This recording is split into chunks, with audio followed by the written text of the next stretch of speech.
Hello students, hope you all are good. तो चलिए शुरू करते हैं आज की क्लास। तो आगे बढ़ने से पहले एक बार वीडियो को लाइक कर दीजिए, शेयर कर दीजिए और चैनल को सब्सक्राइब कर दीजिए और बेल आइकन को दबाना ना भूलें। हमारा इंग्लिश स्पीकिंग कोर्स चल रहा है, लिंक डिस्क्रिप्शन और राइट बटन में है, जाकर जरूर देखिएगा। चलिए शुरू करते हैं आज की क्लास।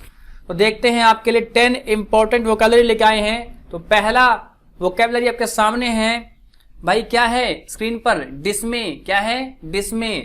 जरा देखते हैं इसकी मीनिंग क्या होता है। निराश होना या हताश होना।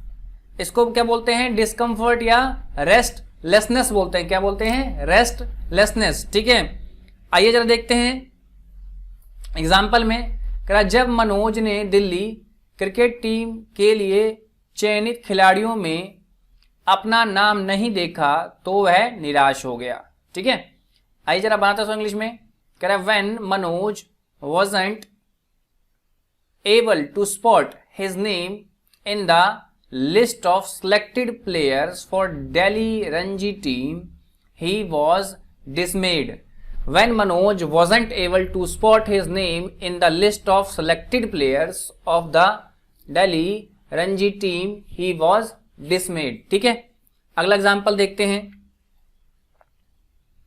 कह रहा है जब चेतन के बहुत समझाने पर भी उसकी बात किसी ने नहीं सुनी और मानी तो वह निराश होकर बैठकर रोने लगा। इवन, क्या बोलेंगे भाई? Even after Chetan explain time and again to his dismay, his aspect was not considered and he start crying. Even after Chetan explained time and again to his dismay, his aspect was not considered and he started crying. ठीक है, आगे बढ़ते हैं। अगला है displace. क्या होता है भाई? डिस्प्लेस मतलब इसका क्या होता है? स्थान बदलना, खिसकाना भी होता है। ठीक है, शिफ्ट या रिमूव। एग्जाम्पल देखते हैं। कह रहा है जब मैं पतंग उड़ा रहा था तो बहुत तेज हवा होने के कारण पतंग अपने आप अपनी दिशा बदल रही थी और एक जगह से दूसरे जगह जा रही थी। तो आइए देखते हैं कैसे बनाएंगे इसको इंग्लिश में। When I was flying a kite due to mighty wind that was blowing, the kite was getting displaced along with changing its direction, making the kite go from one place to the other place. When I was flying a kite due to mighty wind that was blowing, the kite was getting displaced along with changing its direction, making the kite go from one place to other. ठीक है, to the other. Okay, आगे बढ़ते हैं example पर। शिवम ने अपने boss के साथ कभी नहीं बनती, इसलिए वह ट्रांसफर होने के कारण अपना स्थान बदलते रहता है। Shivam is never on good terms with his boss, that is the reason why he is often displaced due to transfer orders. Shivam is never go good terms with his boss, that is the reason why he is often displaced due to transfers order. ठीक है, आगे बढ़ते हैं। अगला है distant. क्या है भाई? डिस्टेंट क्या मतलब है? दूर, या अफार बोलते हैं या फार भी बोलते हैं। ठीक है, एग्जाम्पल देखते हैं। दिल्ली से चेन्नई इतनी दूर है कि वहां अगर ट्रेन से जाया जाए तो कम से कम 22 घंटे लगते हैं। कह रहा है Chennai is so distant from Delhi that if we go there by train then it takes a minimum of 22 hours. Chennai is so distant from Delhi that if we go there by train then it takes a minimum of 22 hours. ठीक है, अगला example देखते हैं दोस्तों।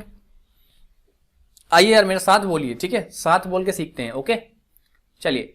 Internet के कारण जो लोग मीलों दूर भी बैठे हैं वे भी बड़े आराम से कभी भी फोन पर एक दूसरे से बात कर सकते हैं। आइए बनाते हैं इसको इंग्लिश में। Due to the internet even those people who are living in distant places can talk to each other easily over the mobile. Correct. Due to internet, even those people who are living in distant places can talk to each other easily over the mobile. ठीक है, आगे बढ़ते हैं example पे। अगला है distort. भाई distort का मतलब क्या होता है? बिगाड़ना या तोड़ना। स्पॉइल या म्यूटिलेट, क्या बोलते हैं? स्पॉइल या म्यूटिलेट। एग्जाम्पल से समझते हैं इसको। कह रहा है जब मैं 7वीं मंजिल पर गया तो मेरे मोबाइल का नेटवर्क बिगड़ गया और आवाज रुक रुक कर और बहुत ही धीमे आने लगी। When I went to the 7th floor, my mobile network got distorted and the incoming voice was shallow and uneven. कह रहा है when I went to the 7th floor, my mobile network got distorted and the incoming voice was shallow and uneven. ठीक है, अगला example देखते हैं। जब police ने चोर से सच बताने के लिए कहा तो चोर ने वारदात को तोड़ मड़ोड़ कर पेश किया ताकि वे अपने आप को छुड़ा सके। देखते हैं जरा कैसे बनाएंगे इंग्लिश में। कह रहा है when the police asked the thief to confess the truth he tried to explain crime in distorted manner so that he could get himself released. When the police asked the thief to confess the truth, he tried to explain the crime in distorted manner so that he could get himself released. आगे बढ़ते हैं।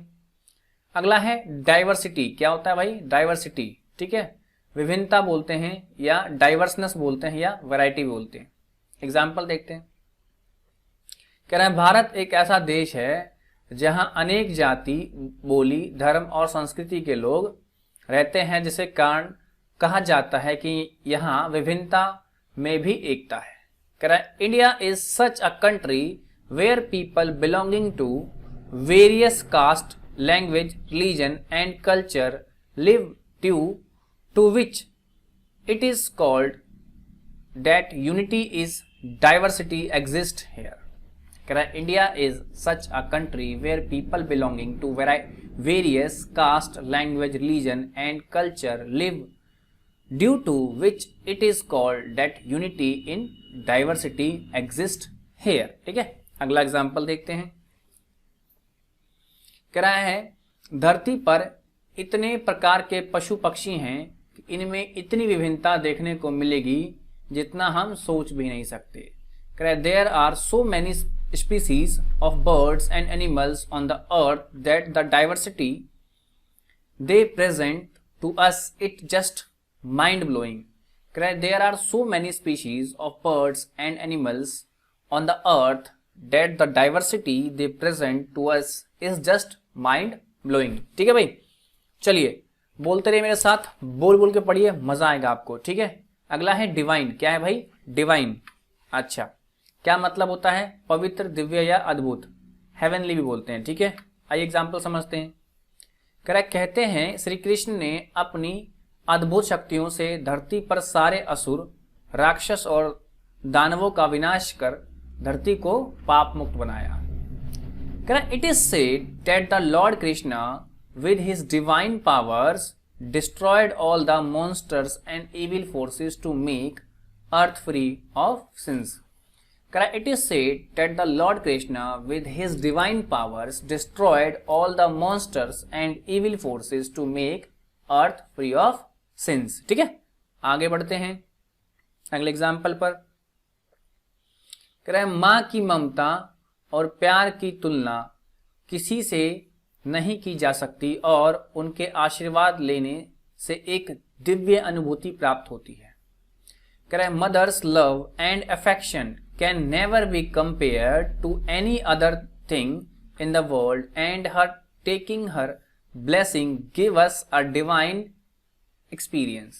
Correct? Mother's love and affection can never be compared to any other things in the world, and her taking her blessing give us a divine experience. ठीक है, अगला बढ़ते हैं।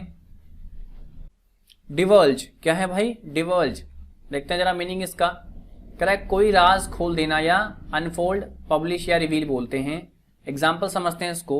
Correct, जब गोलू एक बात अपनी दीदी से छुपा रहा था तो उसकी दीदी ने उसे चॉकलेट का लालच देकर उससे राज उगलवा लिया। कह रहा है when Golu was trying to conceal something from her elder sister, her sister lured her with chocolate and got the secret diverged. क्या भाई? डिवर्ज्ड। ठीक है। कह रहा है when Golu was trying to conceal something from her elder sister, her sister lured her with chocolate and got the secret diverged. ठीक है। अगला देखते हैं एग्जाम्पल। देश से जुड़ी कोई गोपनीय बात हमें पड़ोसी मुल्क के किसी भी व्यक्ति को नहीं बतानी चाहिए, वो देश के हित में नहीं होगा। ठीक है। तो भाई आइए देखते हैं। कह रहा है something related to the welfare या वेल, दो में से कोई एक। ठीक है। Being of the country must not diverged to the citizen of the neighbouring country as it will be against the nation's harmony. ठीक है। Nation's harmony. समझते हैं क्या बोल रहा है।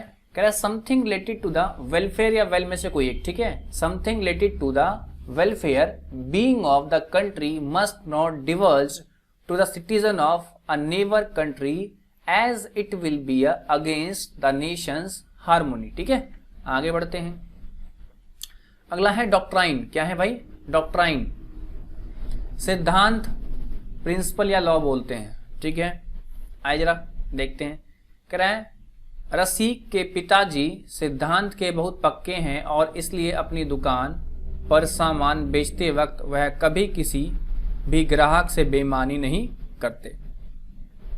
रसिक्स father follow the doctrine strictly and that's why while selling things at his shop he doesn't cheat with any of the customers। ठीक है। Rashik father follow the doctrine strictly and that's why selling things at his shop he doesn't cheat with any of the customers। आगे बढ़ते हैं अगले example पर।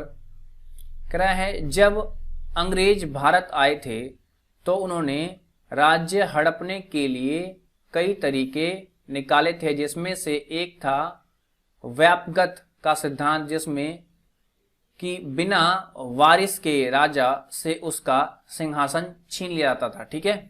कह रहा है when the English came to India they launched various ways of capturing the states, one of which was the doctrine of a lapse in which a king ruler who didn't have an heir was forcefully made to hand over their kingdom। When the English came to India, they launched various ways of capturing the states, one of which was the doctrine of lapse, in which a king ruler who didn't have an heir was forcefully made to hand over their kingdom। ठीक है। आगे बढ़ते हैं। अगला है भाई dogma. क्या है? डॉगमा कह रहा सिद्धांत, मत, ओरिएंटेशन या आइडियोलॉजी बोलते हैं। ठीक है। एग्जाम्पल समझते हैं। कह रहा है किसी संस्था के कुछ सिद्धांत होते हैं और जब हम उस संस्था के से जुड़ते हैं तो हमसे यह उम्मीद की जाती है कि हम उन सभी का पालन करेंगे। कह रहा है any organisation has its own set of dogma and when we connect with those organisations then it is expected from us that we will abide by them. कह रहा है any organisation has its own set of dogma and when we connect with those organisation then it is expected from us that we will abide by them। ठीक है। आगे बढ़ते हैं अगले example पर। कह जोन्स चर्च में बोले गए हर सिद्धांत और बाइबल की हर सीख को अपने जीवन में लाना चाहता है और एक सफल इंसान बनना चाहता है। कह Jones wants to learn every dogma of Bible spoken out in the church and implement it in his life and become a successful person। Jones want to learn every dogma of the Bible spoken out in the church and implement it in his life and become a successful person। ठीक है, अगला है dogmatic. क्या है भाई dogmatic? Example है कट्टरहट्टी या uncontested या ऑब्डरेट। क्या है भाई ऑब्डरेट? एग्जाम्पल देखते हैं। कह रहा है अगर आप नई पीढ़ी से पूछोगे तो यह पाओगे कि वह सैद्धांतिक से ज्यादा वैज्ञानिक तरीके से काम करने में ज्यादा विश्वास रखती है। कह रहा है if you ask the new generation then you will find that they believe in working with a more scientific approach rather than a dogmatic way। कह रहा है if you ask the new generation then you will find that they believe in working with a more scientific approach rather than a dogmatic way। ठीक है, अगला example देखते हैं। कह रहा है श्रद्धा होना अच्छी बात है लेकिन धर्म के नाम पर सैद्धांतिक बनकर कुछ भी सोचना या बोलना बहुत ही गलत है। Having faith is good, but being dogmatic and speaking whatever it feel like in the name of religion is very wrong। कह रहा है having faith is good, but being dogmatic, speaking whatever it feel like in the name of religion is very wrong। तो ठीक है भाई, ये थे आज के 10 इंपॉर्टेंट वोकैबुलरी। उम्मीद करता हूं आज आपने कुछ नया सीखा होगा। तो मिलते हैं कल नई क्लास के साथ। टिल देन आप देखिए, प्रैक्टिस कीजिए, ठीक है। और जाने से पहले एक बार वीडियो को लाइक शेयर एंड सब्सक्राइब कर दीजिए अगर अभी तक नहीं किया है तो, ठीक है। मिलते हैं कल की वीडियो के साथ। Till then bye bye and take care.